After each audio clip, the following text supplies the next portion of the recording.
بل یہاں پر میں 3 وظیفے ایسے بتاؤں گا انشاءاللہ جو ٹاپ آف دا لسٹ 3 وظائف ہیں مصیبت اور پریشانی میں تکلیف دور کرنے کے لیے، سنت وظائف آپ صلی اللہ علیہ وسلم کی طرف سے تعلیم فرمائے ہوئے. ان میں سے پہلا وظیفہ یہی جس کا قرآن میں بھی ذکر آ گیا کہ جو ان الفاظ کے ساتھ ہمیں پکارے گا، اللہ تعالیٰ فرماتا ہے کذالک ننجی المؤمنین، ہم اہل ایمان کو بھی نجات دیں گے اس طریقے سے، صرف یونس کو نہیں، اہل ایمان کو بھی. چنانچہ اسی کانٹیکسٹ میں پہلا وظیفہ ہے یہ لا الہ الا انت سبحانک انی کنت من الظالمین کا. لیکن اس سے پہلے میں ایک امپورٹنٹ بات کروں دعا کے حوالے سے کہ دعا کی قبولیت کا ایک پروٹوکول بھی ہے. ویسے تو آپ مسئلہ 82 دیکھیں گے، اس میں نے اور باتیں بھی کی ہیں، ٹاپک دوسری طرف چلا جائے گا، لیکن انصاف ہے کہ میں اس چیز کو بھی ایڈریس کروں. جامعہ ترمذی میں صحیح سند کے ساتھ یہ حدیث موجود ہے، انٹرنیشنل نمبر کے مطابق 593 نمبر حدیث ہے، اور یہ حدیث مشکات میں آپ کو پہلی جلد میں درود شریف والے چیپٹر میں بھی مل جائے گی. اور مشکات کو میں نے ڈکلیئر کیا ہے مشکات از دا انسائکلوپیڈیا آف حدیث،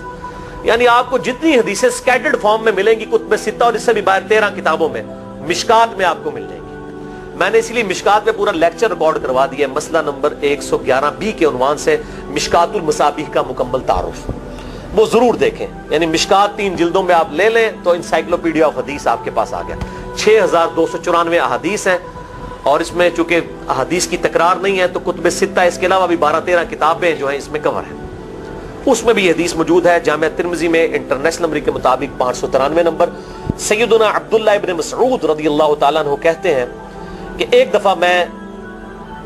آپ صلی اللہ علیہ وسلم کی موجودگی میں نماز پڑھ رہا تھا، اور سیدنا ابو بکر اور عمر رضی اللہ تعالی عنہما وعلیہم السلام وہ بھی وہاں پہ موجود تھے. میں نماز کے جب یعنی کہ تشہد میں بیٹھا، میں نے اللہ کی حمد کی، التحیات للہ والصلوات والطیبات، اس کے بعد درود پڑھا، اور اس کے بعد میں نے دعا مانگنا شروع کی تو آپ صلی اللہ علیہ وسلم نے ارشاد فرمایا سل تعطا سل تعطا، مانگ تجھے دیا جائے گا، مانگ تجھے دیا جائے گا. یعنی جو درود شریف اور ذکر کے ذریعے متوجہ ہوتا ہے اللہ تعالیٰ اس کی دعا قبول کرتا ہے. اور پھر ابن مسعود ادھر ہی روایت کرتے ہیں، ساتھ ہی جامعہ ترمذی میں دوسری حدیث ہے صحیح سند کے ساتھ کہ ایک شخص آیا، اس نے جو ہے وہ نماز کے دوران حمد و درود کے بغیر ڈائریکٹ اللہ سے مانگنا شروع کر دیا. تو جب وہ فارغ ہوا آپ صلی اللہ علیہ وسلم نے اسے بلا کر کہا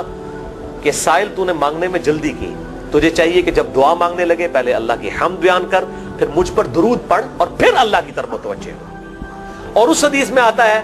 کہ ایک اور شخص آیا، یعنی ابن مسعود وہ خود تھے، اور اس نے اللہ کی حمد اور درود کے ذریعے دعا مانگی تو آپ صلی اللہ علیہ وسلم فرمایا سل تعطا سل تعطا، مانگ تجھے دیا جائے گا، مانگ تجھے دیا جائے گا. درود شریف پہ میں الگ سے بھی لیکچر دے چکا ہوں، مسئلہ نمبر 56 کے عنوان سے 2 گھنٹے کی گفتگو ہے. درود شریف کے صحیح فضائل اور صحیح احکام و مسائل بڑی ڈیٹیل کے ساتھ ہر اینگل سے درود شریف کے حوالے سے آپ کو وہ سمجھ لیں کہ انسائکلوپیڈیا ہے وہ لیکچر، مسئلہ نمبر 56 اہل سنت پاک.com میں. تو دعا کے لیے حمد اور درود شریف ضروری. اس لیے دیکھیں نماز کی انٹلیکچوئل ترتیب ہے، آپ پہلے دعا کرتے ہیں التحیات للہ والصلوات والطیبات، اللہ کی حمد کرتے ہیں، پھر نبی صلی اللہ علیہ وسلم پر سلام عرض کرتے ہیں السلام علیکہ ایھا النبی، اس کے بعد آپ درود پڑھتے ہیں، اور اینڈ پہ آپ دعا مانگتے ہیں